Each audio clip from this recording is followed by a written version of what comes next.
ওনার কথার প্রেক্ষিতে আমাদের কিন্তু আন্দোলন থেমে থাকেনি এখনো, যে আন্দোলন চলছে। আর যতদিন না পর্যন্ত পূর্ণাঙ্গ একটা রায় আসছে ততদিন আন্দোলন চলবে, অব্যাহত থাকবে। কিন্তু আমার যে ফ্রেন্ড সার্কেল আছে যারা দেশ ছাড়তে পারবে না, তাদের জন্য এই যৌক্তিক আন্দোলনটা সফল করে দেওয়া উচিত।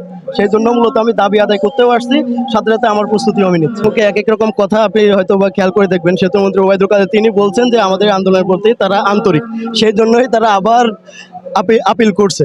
সুতরাং এ কথা আসবে, 18তেও এমন আসছে, এমন কথা বলবে।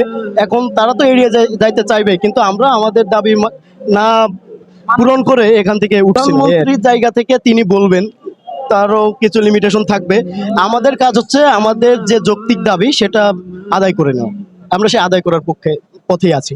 এটা প্রথমেও এটা নিয়ে অনেক কথা হয়েছে, মানে আমাদের এখানে তো সব সময় পার পেয়ে যাওয়ার চেষ্টা করা হয় অন্য পক্ষকে টেনে এনে, যদিও এখন পর্যন্ত আমরা এমন কিছুই এখানে দেখছি না, এবং আমরা সাধারণ শিক্ষার্থীরা এই আন্দোলনে এগিয়ে নিচ্ছি আর কি।